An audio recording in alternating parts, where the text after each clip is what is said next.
মধ্যপ্ৰাচ্যৰ দেশ সিৰিয়াত সম্প্ৰতি ভূমিকম্পৰ আঘাতত বিপদস্ত জনজীৱন কিন্তু এনে মানৱীয় সংকটৰ মাজতো দেশখনত অব্যাহত আছে সন্ত্ৰাসবাদীৰ ভয়ংকৰ ৰক্তপাত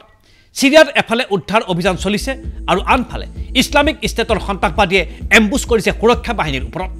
ভূমিকম্প বিধ্বস্ত দেশখনৰ শুক্ৰবাৰে ইছলামিক ষ্টেটৰ সন্ত্ৰাসবাদীয়ে চলালে ভয়ংকৰ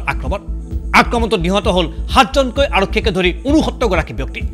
অল সখনা চহৰত চিকাৰলৈ যোৱা এটা দলৰ ওপৰত সন্ত্ৰাসবাদীয়ে এম্বুছ কৰিলে দলটোক আবদ্ধ কৰি ৬৯ জন লোকক মূৰত কুলিয়াই হত্যা কৰিলে দুৰ্ধৰ্ষ সন্ত্ৰাসবাদী দলটোৱে ইফালে শুক্ৰবাৰে দেশখনৰ ইছলামিক ষ্টেটৰ শীৰ্ষ নেতা হামাজ অল হছনিক আমেৰিকান সেনাই গুলিয়াই হত্যা কৰিলে ভূমিকম্প বিধ্বস্ত সিৰিয়াত এইদৰে পুনৰ আৰম্ভ হৈছে ভয়ানক হিংসা সম্প্ৰতি দেশখনৰ চৰকাৰ ব্যস্ত আছে ভূমিকম্পৰ উদ্ধাৰ অভিযানত প্ৰলয়ংকাৰী ভূমিকম্পত দেশখনৰ ক্ষতিগ্ৰস্ত হৈছে কেইবালাখ ব্যক্তি ভূমিকম্পত নিহত হৈছে ৫০০০ লোক সিৰিয়াৰ বহুসংখ্যক সেনা আৰু আৰক্ষী লোক সম্প্ৰতি ব্যস্ত আছে ভূমিকম্পৰ উদ্ধাৰ আৰু সাহায্য অভিযানত ইয়াৰে সুযোগ গ্ৰহণ কৰিছে দেশখনত পূৰ্বৰ পৰা সক্ৰিয় হৈ থকা আইসিস আৰু ইছলামিক ষ্টেটৰ সন্ত্ৰাসবাদীয়ে খিখিল নিৰাপত্তা ব্যৱস্থাৰ সুযোগ লৈ ইছলামিক ষ্টেটৰ সন্ত্ৰাসবাদীয়ে চলাবলৈ আৰম্ভ কৰিছে ভয়ংকৰ কুটাঘাত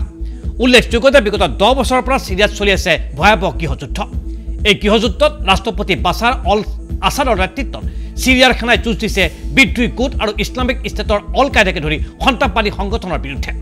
সিৰিয়াৰ সেনাবাহিনীক সহায় কৰি আহিছে ইৰাণ আৰু ৰাছিয়াই আনহাতে ৰাষ্ট্ৰপতি আছাদ বিৰোধী বাহিনীক সহায় কৰি আহিছে আমেৰিকা তুৰস্ক ব্ৰিটেইন ফ্ৰান্স ছৌদি আৰৱ ইজৰাইল প্ৰভৃতি দেশসমূহে গৃহযুদ্ধৰ ফলত সিৰিয়াৰ জনগণৰ বিস্তৰ ক্ষতিসাধন হৈছে এতিয়ালৈকে গৃহযুদ্ধত নিহত হৈছে লক্ষাধিক নিৰীহ নাগৰিক কেইবালাখ নাগৰিক এই মুহূৰ্তত গৃহহীন হৈ পৰিছে